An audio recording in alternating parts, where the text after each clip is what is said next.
Oke, bismillahirrahmanirrahim. Assalamualaikum warahmatullahi wabarakatuh.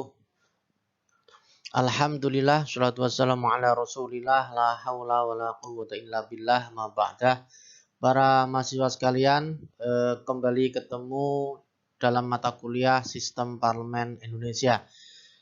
Kali ini kita sudah sampai pertemuan yang ke-6 ya, dengan tema pola hubungan Parlemen Indonesia.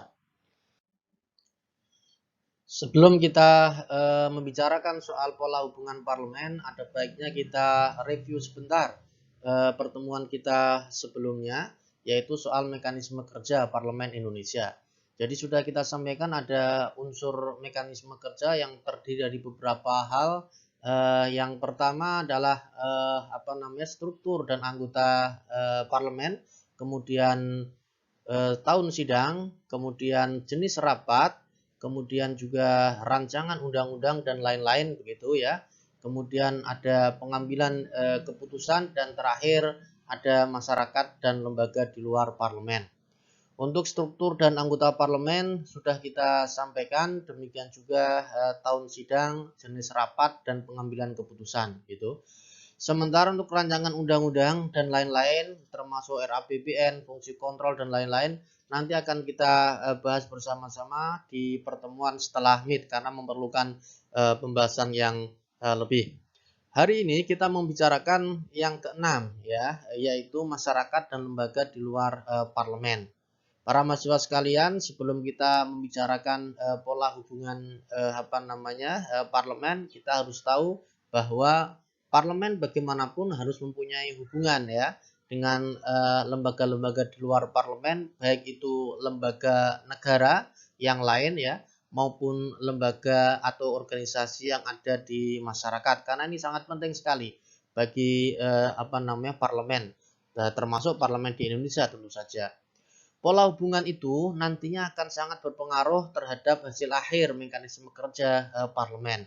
Baik buruknya hasil akhir sangat ditentukan oleh pola hubungan yang dijalin oleh parlemen dengan lembaga-lembaga lain, baik di lembaga pemerintah atau negara maupun organisasi yang ada di masyarakat.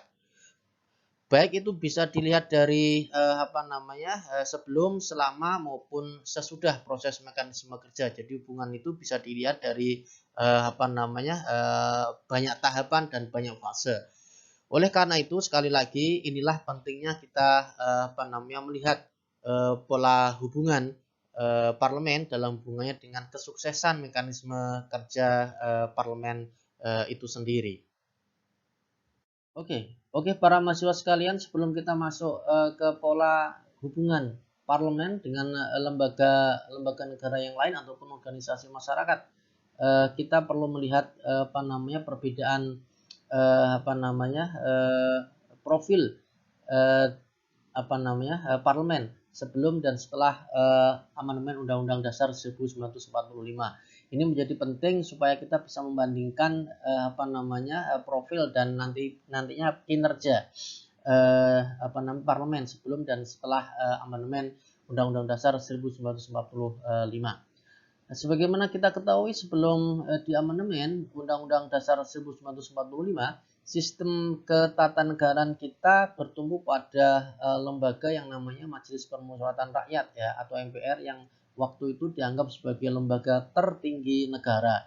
Kedaulatan rakyat diserahkan sepenuhnya oleh MPR, yang kemudian karena masalah ini checks and balances, kemudian fungsi kontrol dan sebagainya menjadi tidak efektif pada waktu itu. Terus kemudian juga ini berakibat pada beberapa hal yang kurang bagus, terutama dan termasuk juga pada infrastruktur politik yang dibentuk pada waktu itu, terutama dengan kaitannya dengan partai politik atau organisasi masyarakat. Pemilihan umum juga pada waktu itu memang diselenggarakan ya, terutama dalam masa Orde Baru ya, tetapi untuk memenuhi persyaratan demokrasi formalitas semata ya, karena seluruh proses tahapan pelaksananya dikuasai oleh pemerintah atau lembaga eksekutif pada waktu itu. Kemudian kesejahteraan sosial yang merupakan amanat dari pasal 33 Undang-Undang Dasar 1945 pada waktu itu juga sulit untuk tercapai karena yang terjadi dan berkembang pada waktu itu justru merupakan sistem monopoli dan oligopoli. Oleh karena itulah, maka ketika ada reformasi tahun 1998, salah satu agenda yang mendesak adalah kemudian mengamandemen Undang-Undang Dasar 1945. Kekuasaan presiden yang pada waktu sebelumnya yaitu Pak Harto sangat besar sehingga disebut sebagai eksekutif heavy gitu ya. Terus kemudian dicoba dikoreksi di dalam amandemen Undang-Undang Dasar 1945 itu. Dan kemudian kita melihat adanya perbedaan yang luar biasa antara sebelum dan setelah amandemen, khususnya yang berkaitan dengan struktur ketatanegaraan kita.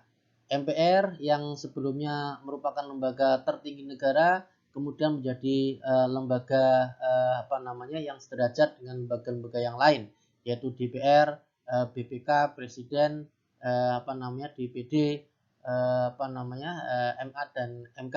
Bisa dilihat di di slide yang ada. Oke, seperti tadi kita sampaikan bahwa kondisi parlemen di Indonesia sebelum amandemen Undang-Undang 1945 itu memang sangat lemah ya. Parlemen pada waktu itu diberi hak untuk memberikan persetujuan atas RUU yang diusulkan presiden, kemudian memberi persetujuan atas Perpu, kemudian memberi persetujuan atas anggaran gitu. Dan memang juga diberi kewenangan untuk meminta MPR untuk mengadakan sidang istimewa guna pertanggungjawaban presiden pada waktu itu. Tapi semua itu hanya sebagai formalitas kekuasaan legislatif semata. Titik beratnya pada persetujuan itu. Tidak punya kewenangan yang lebih kuat daripada itu. Yang lebih kuat, saya ulangi lagi, adalah lembaga eksekutif yang pada waktu itu Pak Harto sebenarnya ya di era Orde Baru, sehingga dikatakan sebagai eksekutif heavy pada waktu itu. Titik beratnya ke eksekutif. Oleh karena itulah kemudian sangat bisa dimaklumi ketika reformasi ada, kemudian ada amandemen Undang-Undang Dasar 1945, dan ini juga sesuai dengan apa yang disampaikan oleh Pak Karno ya, ketika Undang-Undang Dasar 1945 itu disahkan atau ditetapkan pada tanggal 18 Agustus 1945 atau sehari setelah proklamasi kemerdekaan negara kita ini, yang dinyatakan oleh Pak Karno bahwa Undang-Undang Dasar 1945 sifatnya adalah sementara, dibuat cepat atau kilat, yang nanti bisa disempurnakan ketika situasi sudah damai. Dan ternyata situasi yang sudah damai itu terjadi ketika ada reformasi tahun 1998, terus kemudian di amandemen tahun 1999 sampai 2002. Dan kemudian itu berimbas pada tata negara di negara kita, termasuk di dalam hal ini adalah struktur kedudukan DPR. Setelah amandemen, DPR menjadi kuat ya, posisi dan kewenangannya diperkuat, terus kemudian mempunyai kekuasaan untuk membentuk undang-undang. Sebelumnya seperti yang kita sampaikan tadi, ada di tangan presiden ya, sementara DPR hanya memberikan persetujuan saja. Kemudian yang berikutnya, pemerintah juga waktu itu berhak mengajukan undang-undang ya. Sementara pemerintah juga berhak mengajukan undang-undang. Terus kemudian proses mekanisme pembentukan undang-undang antara DPR dan pemerintah dibuat lebih lebih jelas, lebih konkret gitu. Terus kemudian di masa reformasi pasca amandemen ini juga fungsi DPR dipertegas, yaitu fungsi legislasi, fungsi anggaran, fungsi pengawasan, sebagai mekanisme kontrol antara lembaga negara di Indonesia. Saking kuatnya itu ada yang menilai bahwa DPR atau parlemen ini ada yang melampaui batas ya. sehingga praktek-praktek yang kurang baik yang dulunya ada di eksekutif sekarang pindah ke legislatif. Dulu korupsi ada di eksekutif, sekarang korupsi menjamur di di legislatif karena kuatnya DPR pada saat sekarang ini. Sehingga dikatakan sebagai legislatif heavy. Kalau yang sebelumnya zaman Pak Harto itu eksekutif heavy, sekarang legislatif heavy. Kurang lebihnya seperti itu. Oke, selain memperkuat DPR, ya, amandemen Undang-Undang Dasar 1945 juga melahirkan lembaga baru masuk dalam lembaga legislatif, ya, yaitu Dewan Perwakilan Daerah. Lembaga negara baru ini sebagai langkah akomodatif, ya, bagi keterwakilan kepentingan daerah dalam Badan Perwakilan tingkat nasional setelah ditiadakannya utusan daerah dan utusan golongan yang sebelumnya memang ada di Majelis Permusyawaratan Rakyat atau MPR, ya, tapi diangkat. Terus kemudian keberadaan ini DPD ini sebenarnya bagus, ya, untuk memperkuat kerangka kesatuan di dalam negara kesatuan Republik Indonesia. Ini dipilih secara langsung oleh masyarakat sama seperti anggota DPR, ya, di daerah ya, melalui pemilu tentu saja. Terus kemudian mempunyai kewenangan mengajukan dan ikut pembahasan RUU yang berkaitan dengan otonomi daerah, hubungan pusat dan daerah, dan RUU lain yang berkaitan dengan kepentingan daerah. Tetapi ya kewenangannya sebatas itu, tidak lebih dari itu, sehingga posisinya memang relatif lemah. Sama-sama lembaga legislatif, tetapi DPD memang relatif lemah bila dibandingkan dengan DPR. Oleh karena itu dalam masa reformasi ini, ya, yang lebih kuat memang yang DPR. Oke, para mahasiswa sekalian, dalam slide kali ini kita sudah memasuki pembahasan inti kita pada kali ini, yaitu pola hubungan parlemen. Secara umum, dalam gambaran umum itu pola hubungan itu bisa dilihat dalam tabel yang tertera di slide ini, ya. Ada beberapa hubungan antara parlemen legislatif, ya, dengan lembaga-lembaga negara lain maupun organisasi-organisasi yang hidup di tengah-tengah masyarakat. Ada hubungan dengan eksekutif, ada hubungan dengan yudikatif, ada hubungan dengan partai politik, ada hubungan dengan rakyat secara langsung, ada hubungan dengan konstituen sebagai basis keterpilihan dalam keterwakilan anggota parlemen di dalam pemilu. Kemudian juga ada hubungan dengan media massa dan seterusnya. Mungkin bisa ditambah dengan hubungan dengan lembaga yang lain, silahkan. Tetapi paling tidak ini bisa bisa menggambarkan kepada kita betapa pentingnya hubungan-hubungan itu harus dijalin dan dibina. Sekali lagi ini untuk memberikan kesuksesan hasil akhir mekanisme kerja parlemen. Perlu diingat bahwa gambaran umum pola hubungan parlemen ini juga jangan sampai mengesampingkan yang namanya sistem politik dan budaya politik, ya. Sebab bagaimanapun juga nanti mekanisme kerja itu ada di dalam sebuah sistem politik ketatanegaraan kita yang di dalamnya tentu saja sangat dipengaruhi oleh budaya politik yang ada di negara kita tercinta ini. Oke, dalam hubungannya dengan sistem dan budaya politik, maka pola hubungan parlemen menjadi penting. Paling tidak bila dilihat bahwa yang namanya parlemen atau legislatif itu bukan merupakan lembaga yang terpisah sendiri, bukan merupakan lembaga yang tidak bisa dikontrol, bukan merupakan lembaga yang istilahnya negara dalam negara, bukan. Bahwa dia mandiri, ya, bahwa dia mempunyai kekuasaan sendiri, ya, bahwa dia mempunyai kewenangan sendiri, ya, tetapi mau tidak mau karena kita hidup berbangsa dan bernegara, ada check and balances dan seterusnya, maka mau tidak mau legislatif atau parlemen harus mempunyai hubungan dengan berbagai pihak. Tentu saja hubungan itu tanpa harus mengesampingkan kemandiriannya, tanpa harus mengesampingkan hak dan wewenangnya dan seterusnya. Kemudian hubungan itu juga untuk menjaga sistem politik dan budaya politik di Indonesia ini supaya stabil namun tetap dinamis sehingga bisa tenang tetapi apa namanya dengan semangat untuk kemajuan bersama. Oke, kita mulai pembahasan pola hubungan parlemen dengan berbagai macam pihak ya. Baik itu dengan lembaga negara, organisasi masyarakat maupun dengan masyarakat atau rakyat secara langsung. Yang pertama kita membahas hubungan legislatif atau parlemen dengan rakyat secara langsung ya.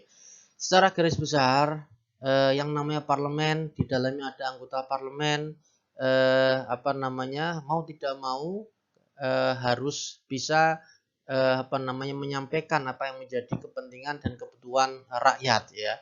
Eh, Logika berpikirnya seperti itu ya, logika dasar. Oleh karena itu, keterwakilan yang kemudian menyebabkan para anggota parlemen itu bisa menjadi anggota parlemen itu jangan sampai mengkhianati kepentingan rakyat. Paling tidak ada 3 hal penting yang harus diatur oleh anggota parlemen dalam hal apa namanya hubungannya dengan rakyat itu sendiri. Yang pertama adalah pengaturan yang dapat mengurangi hak dan kebebasan warga negara ini harus dijaga betul ya. Jangan sampai hak dan kebebasan warga negara itu menjadi terkurangi. Apa namanya? Yang ironisnya karena anggota parlemen itu sendiri, padahal anggota parlemen itu adalah wakil dari rakyat itu sendiri. Banyak sekali hak, banyak sekali kewajiban yang harus dihormati oleh anggota parlemen dan itu harus diperjuangkan oleh parlemen di dalam mekanisme kerja mereka. Apalagi di negara demokratis, tentu saja hak dan kebebasan warga negara ini sangat dijunjung tinggi dan itu nanti akan dipantau langsung oleh rakyat secara keseluruhan. Yang kedua adalah pengaturan yang dapat membebani harta kekayaan warga negara. Ini jangan sampai juga apa namanya proses mekanisme kerja parlemen justru malah nantinya hasil akhirnya adalah membebani. Ini harus diperhatikan juga. Ini juga merupakan apa namanya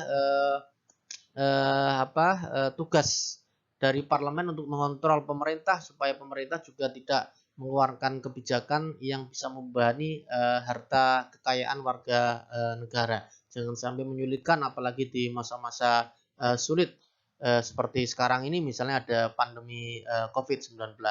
Yang ketiga, pengaturan mengenai pengeluaran oleh penyelenggara negara ini menjadi penting juga supaya pengeluaran oleh penyelenggara negara itu apa namanya bisa dimanage lebih bagus ya. Tidak ada pemborosan-pemborosan yang tidak perlu. Tidak ada apa namanya kegiatan-kegiatan yang sifatnya tidak penting. Jadi ini harus di apa namanya diperjuangkan betul. Jangan sampai ada pengeluaran-pengeluaran Rp1 pun yang tidak bisa dipertanggungjawabkan baik oleh lembaga eksekutif, lembaga legislatif maupun lembaga yudikatif karena bagaimanapun juga itu adalah uang rakyat yang harus dipertanggungjawabkan. Itu 3 hal penting saya kira yang nantinya akan apa namanya menjadi penanda kualitas hubungan antara legislatif dan rakyat. Semakin ini diperjuangkan dan berhasil apa namanya hubungan parlemen dan rakyat saya kira bagus. Tapi sebaliknya kalau ketika hal ini mungkin apa namanya gagal atau kurang bisa diperjuangkan maka hubungan legislatif atau parlemen dengan rakyat saya kira tidak begitu bagus. Eh, dan ketiga hal ini sebenarnya bisa ditambah dengan hal yang lain. Cuman ini ketiga hal ini saya kira substantif yang sangat urgen dan sangat penting untuk diperjuangkan oleh anggota parlemen. Yang berikutnya adalah pola hubungan antara parlemen dengan konstituen. Kalau yang pertama tadi yaitu hubungan antara parlemen dan rakyat itu adalah apa namanya mewakili hubungan yang global. Kalau yang legislatif atau parlemen ini dengan konstituen lebih khusus lagi. Ini dilakukan oleh anggota parlemen dengan konstituennya masing-masing yang sebelumnya memilih dia di pemilu sebelumnya. Para mahasiswa sekalian, anggota parlemen sebagaimana sudah kita sampaikan di pertemuan sebelumnya ya tentang masa sidang, di situ ada masa reses dan sebagainya. Mereka menjaring aspirasi ke konstituen pada masa reses. Meskipun seperti itu, kemarin juga sudah kita sampaikan bisa di luar masa reses, tergantung apa namanya anggota parlemen itu sendiri. Terus kemudian juga memberikan pertanggungjawaban secara langsung dan berkala melalui dialog langsung dengan konstituen ya. Ini penting untuk menjaga hubungan tetap bagus, dan juga menjaga hubungan supaya ada kesinambungan antara kepentingan rakyat dan apa yang nanti akan diputuskan. Jangan sampai terjadi perbedaan antara apa yang menjadi kepentingan rakyat, apa yang diharapkan oleh rakyat dengan keputusan yang diambil oleh anggota parlemen yang mewakilinya. Kemudian konstituen mempunyai hak bisa mengontrol wakilnya yang dipilih tadi ya, anggota legislatif atau anggota parlemen, bahkan sampai proses pergantian sekalipun, tetapi tahapnya panjang, berliku, tetapi kalau ini bisa dimaksimalkan saya kira bagus sebagai sarana kontrol dari masyarakat dalam adalah konstituen terhadap anggota parlemen yang dipilihnya sebelumnya. Oke, selanjutnya adalah pola hubungan parlemen dengan eksekutif ya. Para mahasiswa sekalian, meskipun parlemen itu dianggap sebagai lembaga legislatif, mempunyai kekuasaan legislatif, membuat perundang-undangan dan seterusnya, tetapi jangan salah bahwa presiden pun sebagai kepala lembaga eksekutif juga berhak mengajukan rancangan undang-undang kepada DPR ya. Ini ada di Undang-Undang Dasar 1945 ya, pasal 5 ya, hasil amandemen ya. Sehingga di dalam pembuatan undang-undang parlemen juga harus bisa bekerjasama dengan lembaga eksekutif, dalam hal ini adalah presiden. Kemudian presiden dalam kekuasaan eksekutif itu bisa meminta persetujuan DPR ya untuk menyatakan perang, kemudian membuat perdamaian, perjanjian dengan negara lain. Ini juga diatur di Undang-Undang Dasar 1945 hasil amandemen juga. Kemudian presiden dalam kekuasaan eksekutifnya juga bisa meminta pertimbangan DPR sebagai lembaga yang diberi kekuasaan legislatif dalam hal apa? Dalam hal mengangkat duta besar misalnya, atau menerima duta besar dari negara lain misalnya, terus kemudian memberi amnesti, memberi abolisi, itu harus mempertimbangkan DPR.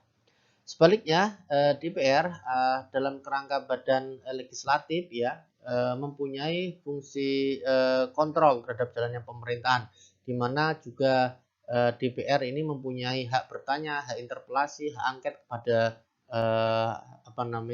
eksekutif. Terus kemudian legislatif khususnya yang MPR ya, ini yang MPR mempunyai hak impeachment atau memberhentikan presiden dalam masa jabatannya jika terbukti melanggar hukum. Tetapi ini prosesnya agak panjang ya, terus kemudian juga harus mempunyai bukti-bukti yang relatif kuat. Ini berbeda dengan zamannya Gus Dur dulu ya, ada hak atau wewenang MPR yang pada waktu itu memang masih merupakan lembaga tertinggi negara, sehingga lebih mudah untuk menurunkan Gus Dur pada waktu itu dengan kontroversinya tentu saja ya. Kalau sekarang agak sulit kejadian itu terulang karena MPR bukan lagi lembaga tertinggi negara, melainkan sederajat dengan lembaga yang lain. Berikutnya pola hubungan parlemen dengan lembaga yudikatif ya. Jadi perlu disampaikan bahwa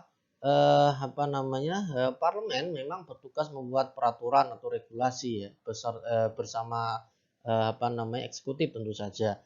Sementara yang mengawal peraturan tersebut agar terlaksana secara baik, terus kemudian sesuai dengan tujuan awal, itu adalah lembaga yudikatif yang dalam hal ini adalah Mahkamah Agung atau MA beserta lembaga peradilan di bawahnya sampai tingkat daerah. Itu banyak sekali ya lembaga yang ada di bawah MA. Demikian juga MK, Mahkamah Konstitusi ya.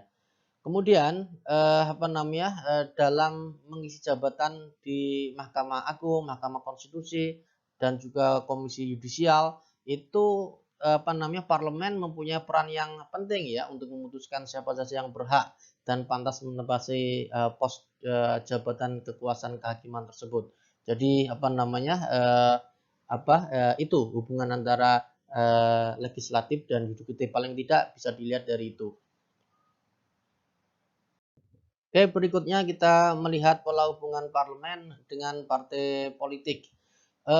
Sebagaimana kita ketahui bahwa fungsi utama partai politik adalah menjembatani ya antara masyarakat dan negara. Nah, lembaga legislatif ini merupakan bagian dari negara itu yang sangat-sangat diharapkan bisa menjembatani masyarakat dan negara. Karena apa? Karena legislatif atau parlemen ini isinya adalah orang-orang politik dari partai politik. Oleh karena itu wajar kalau lembaga legislatif ini menjadi tumpuan dari masyarakat untuk memperjuangkan kepentingannya di hadapan negara. Apalagi di dalam legislatif itu ada yang namanya fraksi yang merupakan kepanjangan dari parpol, sehingga fungsi fraksi ini harus dimaksimalkan supaya nanti kepentingan masyarakat atau rakyat yang nanti akan disampaikan lewat partai politik bisa diteruskan kepada fraksi untuk diperjuangkan dalam mekanisme kerja di parlemen. Sehingga bisa dikatakan bahwa keberadaan parpol dengan fraksinya di legislatif ini nantinya akan menjadi barometer tercapai atau tidaknya kepentingan masyarakat atau rakyat di mekanisme kerja parlemen. Di samping itu, keberadaan parpol di legislatif juga akan mencerminkan peta kekuatan di lembaga itu yang juga berarti bisa mencerminkan kekuatan atau konfigurasi politik di rakyat secara umum. Jadi itu tercermin di dalam parlemen. Nah, untuk keberadaan parpol di legislatif yang mencerminkan peta kekuatan di lembaga itu nanti akan kita bahas di pertemuan setelah ini. Kemudian kita masuk ke pola hubungan yang terakhir ya dalam pertemuan ini tentu saja, yaitu pola hubungan parlemen dan media. Lembaga legislatif bagi media tentu merupakan sumber informasi ya. Karena bagaimanapun yang namanya lembaga negara, apalagi lembaga legislatif, merupakan sumber informasi yang sangat penting bagi media untuk disuarakan, untuk diinformasikan ke publik. Sebaliknya, bagi legislatif, media itu adalah pengeras suara terkait penyampaian kebijakan yang dihasilkan kepada rakyat untuk mensosialisasikan, untuk mengkomunikasikan atau hal-hal yang lain yang berkenaan dengan output yang dihasilkan dari mekanisme kerja parlemen. Media juga dapat memudahkan komunikasi anggota legislatif pada konstituen dan rakyat secara umum, sehingga peran media ini seringkali bisa lebih efektif daripada parpol. Padahal sebetulnya harusnya parpol yang mempunyai fungsi komunikasi politik ini kepada rakyat, khususnya pada konstituen masing-masing. Kemudian ada perkembangan terbaru soal media, yaitu perkembangan teknologi informasi ya. Yang saya kira merubah mindset banyak banyak negara, termasuk di dalam hal ini adalah mindset soal ketatanegaraan ya. Ada begitu banyak sarana komunikasi, ada begitu banyak sarana sosialisasi politik ya yang bisa memanfaatkan teknologi informasi ini, sehingga tidak heran ada website resmi lembaga-lembaga negara termasuk lembaga legislatif, dan kemudian juga mempunyai akun-akun media sosial ya. Kebetulan di Indonesia masalah ini juga dimanfaatkan secara maksimal, bahkan saking maksimalnya kadang-kadang kebablasan ya, terlalu riuh, terlalu istilahnya terlalu noise, berisik, bukan voice, suara yang yang terkoordinasi. Jadi kadang-kadang atau sering sekali bersifat noise daripada voice. Kita berharap nanti bisa menjadi voice, tidak berisik, tidak noise. Saya kira itu yang bisa saya sampaikan dalam pertemuan kali ini. Mudah-mudahan ada manfaatnya. Kalau ada pertanyaan silahkan. Ihdinas siratal mustaqim. Assalamualaikum warahmatullahi wabarakatuh.